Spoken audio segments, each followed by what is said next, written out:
I think just trust yourself, even though the results aren't coming immediately. Just keep grinding away, and just know at the end, the results will come on their own. And focus on that process and focus on what you're doing day to day.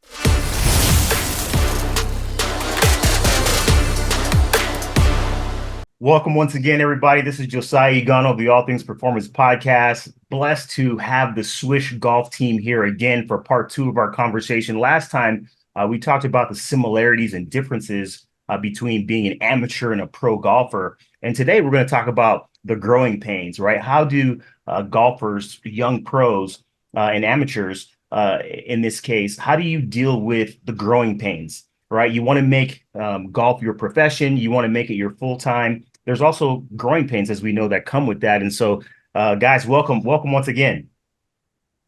How are you doing? How you doing, mate? You all right? Doing good. Thank you guys for coming. So, the first question I have, and maybe Jack, we'll start with you. Jack, it looks like you're on a great island there. You got a nice background. You're working hard back there with the ocean billowing behind you. Let's start with you. One of the questions that I think that many people want to know is, what is something that no one told you, right? When you start getting knee deep in becoming a professional and becoming a master craftsman, a tradesman of master of your craft, so to speak, there are things that you learn. There are things that you pick up from others, but there's also things that you have to learn yourself. And so I'm going to start with you, and then we'll kind of go round robin with Jack and Keziah here. But what is something that you had to learn that no one told you? Go ahead. I think for me, the biggest thing was probably finding a structure that puts me in a place where I'm uncomfortable. So then I can sit after the training session and feel content with the work I've put in. So yeah, for me, I think structure was a big thing, the discipline of it, because no one is awake at 5 a.m. to tell you get up and go to the gym sort of thing. You hear it, but you have to be the one that takes control and have the discipline to do it. So I think for me, that was one thing that I had to learn myself. And I've actually really enjoyed learning it myself. But there's so many other things, I think, as well. Yeah. So structure was big for you. Jack, how about you? Yeah, I think that's a huge thing is that finding that discipline. And I think once it takes a long time to find it. I think it's quite easy to say, but to put it into practice, it takes a lot of work, and it takes a lot of kind of tinkering with your routine and your way of doing things. And you can look as much as you like to, towards other people and see what they're doing, but I think you do have to get your routine tailor-made to you and your personality and your way of, and it's like you get so many different personalities, so many different ways of playing. I mean, it's such an individual sport, and it's nothing like any team sport. It's not like you train as a team, you go out as a team, you can do this, and it's you, and it's finding your way. And I think I agree with Jack there. And yeah, I think that's definitely the way. Oh, I appreciate that insight. That's very rich information there. You kind of get thrown into the ocean, so to speak. And so for those of you just joining us, we have 2 Jacks on the podcast. We have Jack Manley and Jack Kurzberg, both professional golfers. And then we're also joined with Keziah Demosi. Keziah is a collegiate athlete, not quite pro yet, could possibly be pro if he wanted to, but went the collegiate route. How would you answer that question, Keziah, in terms of, this high level of golf that I'm playing, right?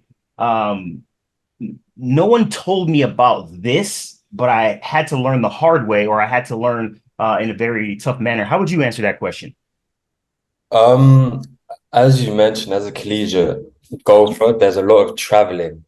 So I'm going to flip the question. I agree with what both Jack said, but for me, it was traveling. So as an amateur, you don't tend to travel as much as a professional golfer. But when I went to college, I realized that every week, every 2 weeks, we're traveling to different states, different climates, different altitudes. So learning to play golf in different conditions, and even how to score and play golf whilst traveling and structuring your practice, your sleep, your just navigating and creating a routine around travel is one thing that's not spoken about a lot until you're kind of thrown in the deep end. And another aspect, I think both Jacks can agree with this, being professional golfers, is the financial aspect of pro golf. Everyone sees the Tiger Woods, the Rory McIlroys, they're the best in the world, but for the pros like both Jacks, Jack Manning, Jack Kersberg, and even myself, now that I'm starting to play some big amateur events and kind of traveling a little bit, not as much as both these guys, but the financial aspect is a thing that we're not really taught until we're thrown in the deep end, when we have to pay for travel, entry fees, accommodation. Golf becomes very expensive. Yeah, no, I appreciate that perspective. And I want to pivot to you, Clayton. Clayton is the CEO, founder of Swiish Golf, Clayton Waracker. And Clayton, you're seeing this from an out, you're in the weeds with the guys, but you're on the outside. You have a 10,000 foot view, so to speak. How have you seen these golfers and others, right, navigate hard things as an ancillary support system that you provide and others provide, whether they're agents, whether they're sponsors, or whatever the case may be? How have you seen people adjust to this game in terms of, hey, you know what, like, we didn't know about this, but we have to deal with this? Yeah, I think from an outsider looking in, there's a couple of points I've kind of picked up with a few commonalities when I speak to not just these guys, but people outside their group, that the financial aspect is a massive weight on their shoulders. And there's a lot of people out there who are really good golfers, but because they haven't got the capital, they can't progress their careers to be professional golfers, or can't find the right investment. So that appears there's a particular hurdle with these athletes in becoming professional golfers. And also another thing I kind of picked up is, I'm not sure if these guys can answer this, probably Kazai as well, is did they get much guidance as junior golfers before turning pro, to give them the heads up and say, hey, you got to look out for the finance, the traveling, the structure? Because I know Kazai's obviously played in the UK, gone to the US, and obviously these guys have played junior golf in the UK. Going back to your point about structure, was there much guidance for mentors, or was it just like go out there and play golf and figure it out? I know I'll answer the question with a question. For me, I wasn't really taught about the financial aspect. It's only now that I'm at the closing years of my amateur career, I'm starting to see how important finances are. Being able to travel, eat, sleep, get to the events is something that I'm being taught a lot more from people at my golf club. The golf coach at Howard is big on providing opportunities for the team. He introduced us to some very important people that can help us kind of as doing play, which definitely helps. So I'd say it's only in the last year and a half where I've really started to, let's say, network for the future, so that when I do turn pro, I've got some good connections, some people that I can call upon if I need some help and stuff like that. That's tremendous. I think that Clayton, what you said, and just couple with because I just confirmed, is that if you're going to do big things, one of my mentors told me a long time ago, he said, if you're ever going to do something great, if you're ever going to do something big, you're not going to be able to do it alone. You're going to need help, right? And that help may come by way of finances, by coaching, nutrition, strength conditioning, performance, or otherwise. And so this is great to talk about. Now, Jack Kersberg, let's pivot to you real quick. When you turned pro, right, you had an idea of what was going to happen. But what was in your words, right, what was the biggest lifestyle change that you had to make, right? a lot of people, when they start playing high level athletics, they get shocked really quickly, right? And it's like, man, Yeah. I need to eat better. I need to take care of my body so it doesn't break down. I need to make sure that my mind is strong because it's tough out here. What would you say was the biggest lifestyle change that you had to make? I think becoming content with not being in your space that you're used to um, is very tough because then it's hard to fully relax and recover from, like, say, if you've been playing a tournament in the sun all day and then you don't have the normal food that you're eating because you're in a different place with a different culture and different cuisines. So you have to kind of find your feet and find what works for you. For me, that was tough. I think with like trying to manage time and sleep and then travel and all the logistics that go into playing a tournament because there's so much that goes into it for you to well to make sure that you perform to the best of your abilities. So yeah, for me, I think that was definitely the biggest thing. Excellent. How about you, Jack? Jack Manley, what was the biggest lifestyle change that you had to pivot toward in making your career successful? Yeah, I mean, growing up, I played at my local club all the time. I used to absolutely love playing. That's all I used to do is just play, play, play. Kind of got up to the age of 14, 15, and suddenly, I mean, probably even earlier than that, actually, probably 12, 13. Um, developing in school as well, to get the balance with school and golf was difficult for me. And then from leaving school, as I left school quite early, it was the gym work and the diet and everything off the course. Everything off the course is kind of almost magnified. It's so important. It's so kind of it kind of doubles down on how important it is, off the course. So it's all about balance and mentally as well.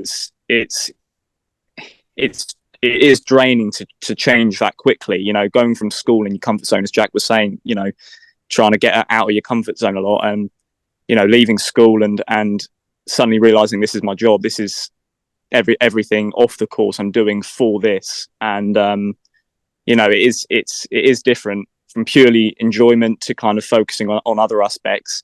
Yeah, it was a huge change. That was probably the biggest thing for me. Very insightful there. A lot of people, they use the term sacrifice very loosely in sports, right? You got to make a sacrifice. Oh, you got to give up something to get something. But we all know here that, in order for me to do something great, right? In order for me to move towards something great, I must move away from something else. And there are a lot of sacrifices that need to be made as a professional athlete or a high performing athlete. And Keziah, I'm going to pivot to you. We all had to give up something. We all had to sacrifice something. You're in a different country, right? You're at a university that you didn't know anybody at before you got there. What was the biggest thing that you had to sacrifice and the biggest thing that you had to give up to be where you are? I moved out of the UK when I was 16. No, that's a lie. Sorry, when I was 17.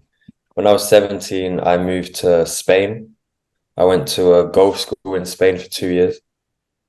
So for me, the biggest sacrifice was social life, leaving family in the UK to move to Spain, friends, just stepping out of my comfort zone and moving to a different country. So I moved to Spain when I was 17, came back when I was 19, and then went straight to the States. So for the last 3 years, 3.5 years, I've been out of my comfort zone and I've been sacrificing not friend I haven't been sacrificing friendships, but I've been distancing myself uh from family and friends to give myself the best opportunity to have a successful career in golf.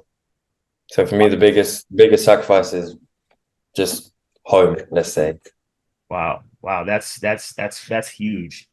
Jack Manley, how about yourself? Yeah, I think definitely socially. I think it's quite strange because it's what kind of people outside of sport and people who aren't trying to strive for professionalism. It's you don't need a lot of thought about it when you're outside sport. You kind of, oh, I'm going to go here, I'm going to go here, I'm going to meet these people, I'm going to do this, I'm going to go to these parties, you know. And as a professional athlete, you can't do that. You have to think. You have to always think about the consequences. Always think about, right, is this what I want to do? Is this going to help me in the long run? And you know, it definitely puts you in good stead for other things, you know, besides golf. But it's something that you have to think about a lot. Whereas other people who do other things, you know, don't quite have to put their priorities ahead of that. You know, they can you know, kind of go freely. So it's yeah, again, it's finding that balance, and I think that's definitely the thing for me, was the social aspect and the thought processes around that. Wow, that's intriguing. Jack Kurzberg, yourself? What was the question again? Sorry. The question is, you know, when you look at sacrifice is used very loosely, right, in sports. Yeah. And we know that in order to head towards something, you must move away from something else. And so the question was, in terms of sacrifice, what was the biggest thing that you've had to give up?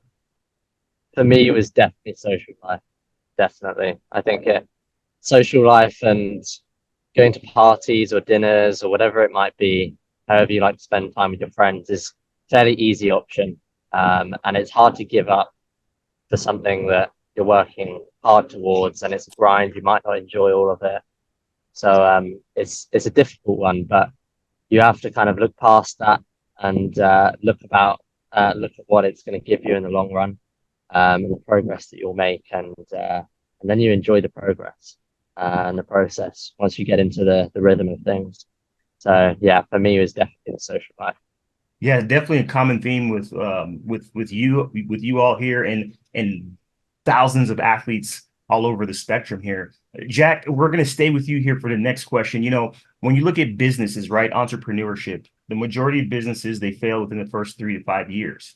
And the vast majority, the overwhelming majority of them will fail after the next 5 years, right? With only a shred still standing, with the new crop now being ushered in. Professional athletics is very similar. And perhaps it's even more cutthroat, because you all represent a fraction of a percentage of people who can do what you do. And with that said, what drives you to keep going? Why have you decided to continue down this path when so many before you, with you, and after you will fail? I think the more discipline you have, the more you enjoy that process. So then things just multiply and it becomes your way of life. And you kind of see nothing different. That's your happiness from the success, from the hard work you're putting in. And the further you can go and the further you can take it, the happier I would be, for instance. And the more of a journey I go on, the more places I see. That's what drives me, for sure. Very nice. Kazai, how about yourself? When you look at the amount of failure, especially in a game like golf, why have you decided to continue? Are you addicted to the sadistic nature of golf and failure? You know, like what? Why is it that golfers continue to put themselves in those positions mentally, physically, when the game sometimes doesn't love you back? I can't speak for all golfers, but I can speak for myself. For me, I wasn't raised to quit. It's just not in my blood. My parents have sacrificed too much for me just to quit. A lot of money, parents driving me to practice, entering tournaments, emotionally supporting me, financially supporting me. So for me to kind of quit would be very disrespectful, in my opinion. Also, I've got people behind me that support me. So if I quit, it doesn't just affect me, it affects everyone else that supported me. And what motivates me to not quit is the country that I'm from, the people that support me. And I'd like to be one of the first Africans to have a successful career on tour. So that's what motivates me. I love it. And for those who are joining for the first time, would you share the country that you represent that you are proudly from? I'm from the Democratic Republic of Congo, Central Africa. Awesome. And you will be competing, if I'm not mistaken, in the Olympics 2028. Is that correct? Yes, sir. Yes, sir. That's awesome. Awesome. That's really cool. And Jack, how about yourself? What drives you to continue going, even though there's failure all around in the world of golf? Yeah, I think I definitely agree with Jack in the sense of when you say you're disciplined, you look at the very small things and the small things that make a huge difference. And when you build those small things up, you suddenly your life has changed. If you make your small habits constant and you keep changing those small habits and you keep finding new ways, then slowly and slowly your life will become completely different. And sorry, what was the question again? What was the end of the question? Sorry. Yeah, I know. No, this has been great because we've been able to hit different aspects. But the question was, with all the failure, right? Businesses, they fail all the time, and only a few are standing. But in professional athletics, within the first few years, athletes fail, they peter out, they're done, right? With that said, why do you what pushes you to keep going, even with that being true around you? Yeah. Sorry about that. Yeah. So it's definitely those small changes, and you see the small improvements and the process. You look back, and you don't. It's really hard to see how far you go in sport. I mean, you can play it for decades, and I think a lot of people forget, where they started, how they kind of progress, because you don't really think about it. All you think about is the next day, the next day, the next day.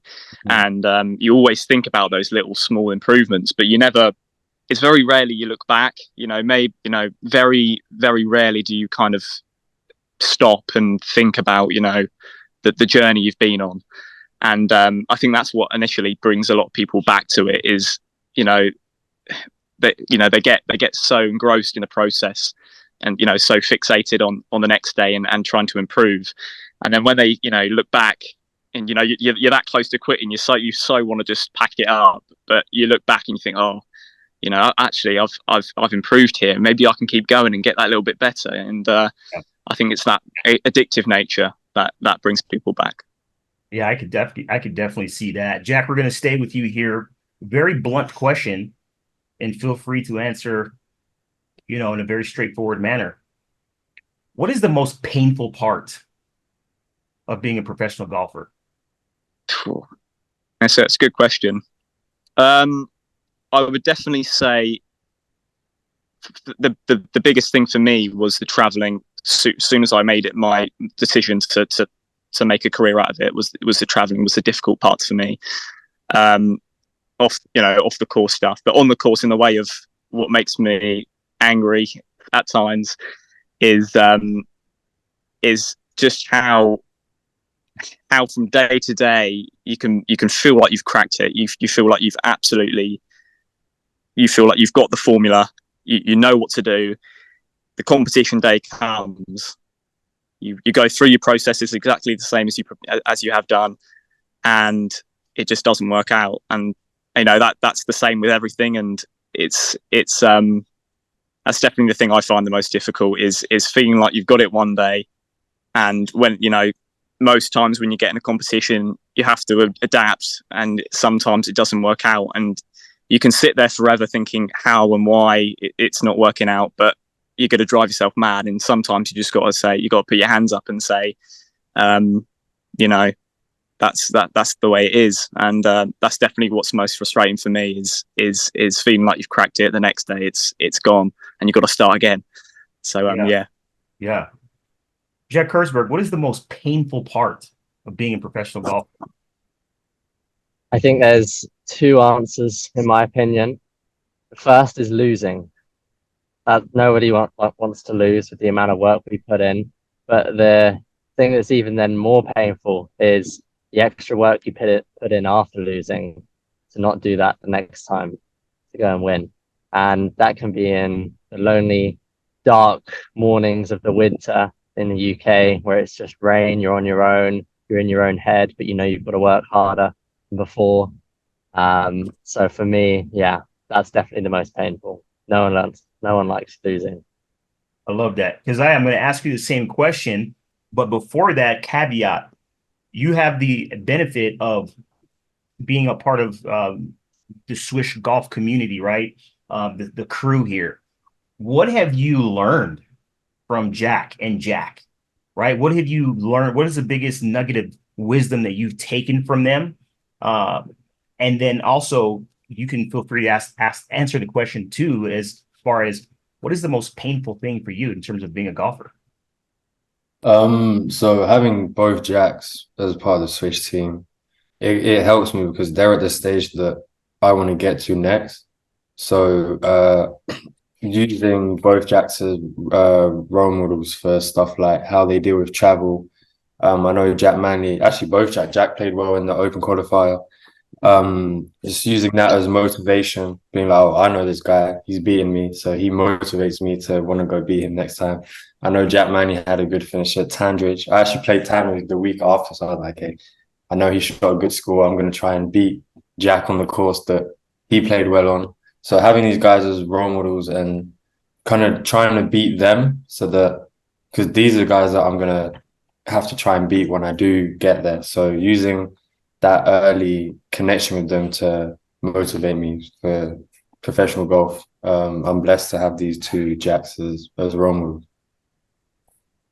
Tremendous response. Jack and Jack, I hope you're paying attention because he's basically taking notes on you guys. And when it's his turn, he's coming for you. He's coming for you. We're blessed to be with Keziah as well. From what I've seen, he's going to be right at home when turning pro. I've seen him how he plays. I've seen his swing, and he looks so comfortable, you know, in the game of golf. So I'm sure he's gonna burst right onto the scene and do well. So I'm looking forward to when he turns pro. Appreciate it.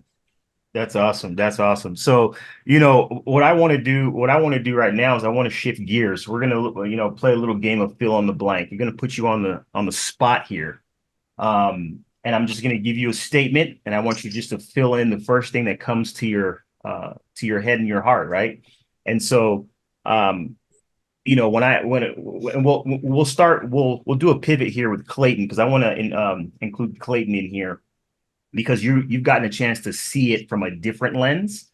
But when I give you the term golf is, fill in the blank, what words or what word would you put there? Golf is.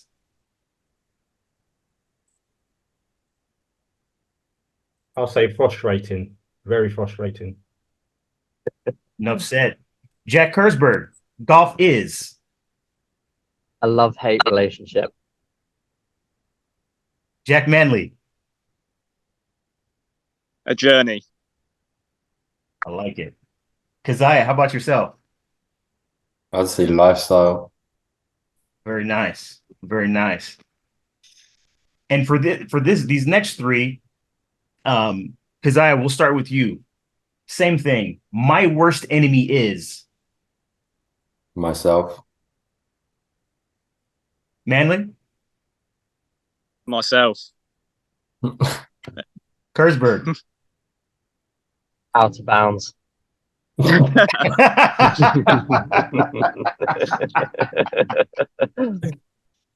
Oh man. Oh, I'm gonna bring Clayton. I'm gonna bring you back into this one here because I think the viewing audience and the listening audience would want to know, just from a sponsorship, a support perspective. But fill in the blank here, right? Most golfers fill in the blank. Are competitive. Jack Manley. Most golfers Are insane. Kersberg. Don't work hard enough. Ooh. Okay. Keziah. I don't even know. Most golfers are Addicted. Yeah, yeah. You know, it's interesting as you listen, right? There's themes, right? I always listen for themes, and it's hard. It's hard to be a professional golfer. It's hard to be a professional athlete. The travel that you make, the social sacrifices that you make, the discipline that you must have. I know on a prior podcast, Jack, you were talking about how you made a complete change in terms of, hey, no matter what I do the night before, I'm going to be in the gym at 5 a.m. the next day, right? This is not for the weak. This is not for the faint of heart. And social media and the internet has ruined, in my opinion, has ruined a young generation of athletes because you think that you can watch a couple of videos and then you got it figured out. And as we're hearing from these professionals, these high performing athletes today, that is not the case. That is absolutely not the case. And so, last question for you all. Same thing, round robin here, and we'll start with you, Keziah. Fill in the blank with as many words as you want. The secret to making adjustments is what? Stepping out of your comfort zone. Like that, Jack Manley. Oh, that's a tough one. The secret to making adjustments. Discipline. Yeah, the discipline. Yeah. Jack Hertzberg? I think the thing that brings discipline is consistency.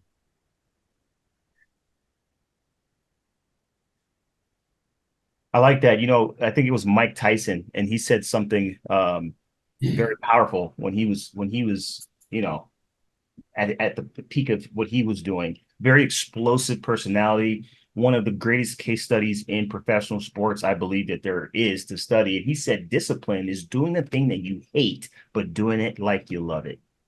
Right.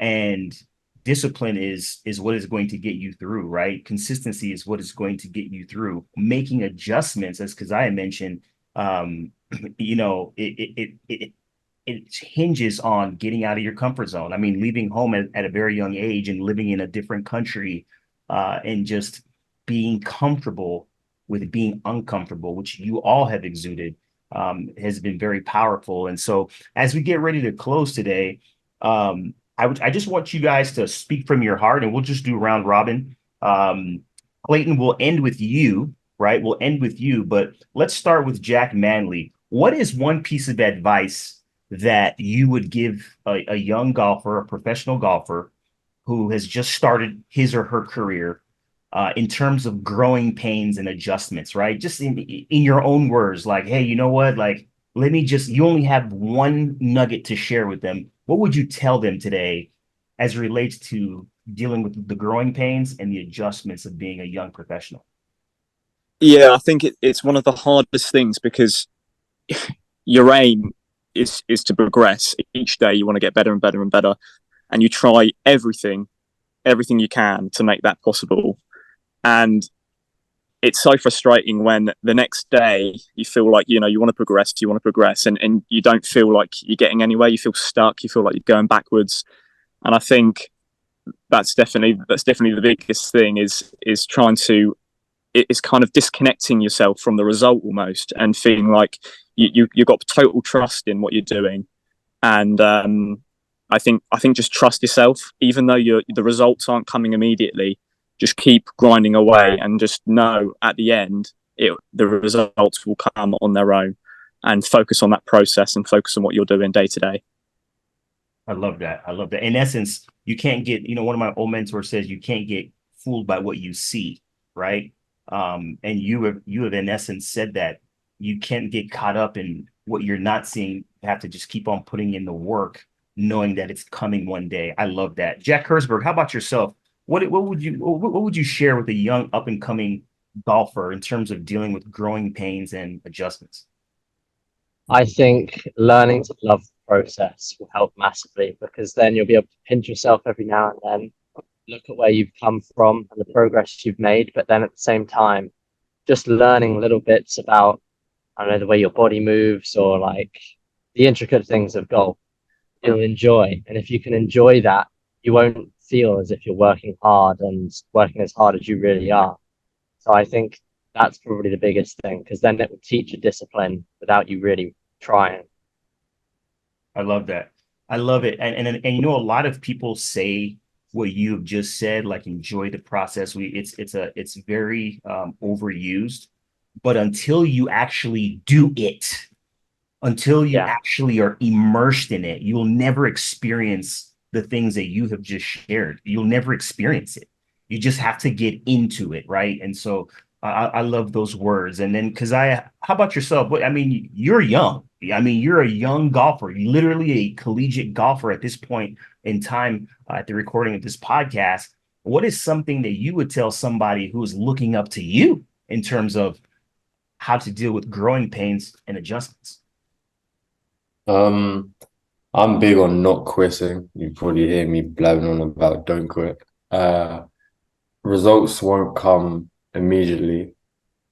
Um, just every day you work on your game or whatever you're working on is either one step closer to your dreams or one step further from your dreams. So keep pushing, keep working on whatever you're working on, and just results won't come immediately. Everything takes time. So just your time will come. The time will come. So just keep hustling, as I say. I love that. I love that. Famous business mogul Myron Golden says, "Hey, you know what? It's not a matter of if your time is going to come. Your time is going to come whether you like it or not. The question is, will you be ready?" And so I absolutely love that. And Clayton Waracker, we're going to end with you here. In terms of just a 10,000-foot view, not necessarily having to golf all the holes, right, that these young men are. You know, what is something that you would say, right, as somebody who is part of the ancillary support, somebody who takes keen interest in the development and the growth of these golfers? What is something that you would say is advice that you would give people in similar positions? I think the thing I picked up today is I think you got to find your why, right? These guys are good golfers. They could hit. They're fantastic ball strikers. You got to find out why you're playing the game and who you're playing the game for. I mean, perfect example, because I mentioned earlier that he's playing for his family. He's playing for, effectively the Congo community, right? Which is giving him passion and drive to progress his career. And me, from a business perspective, when I started Swiish last year, it's just what I didn't want to get into the brand game. I want to do something I'm passionate about and I believe in. But at the same time, I want to set a foundation for my kids in the future. Right. Like you said, a lot of businesses fail in a short space of time, but you have to keep grinding through. And for me, this is like a 5 to 10 year plan.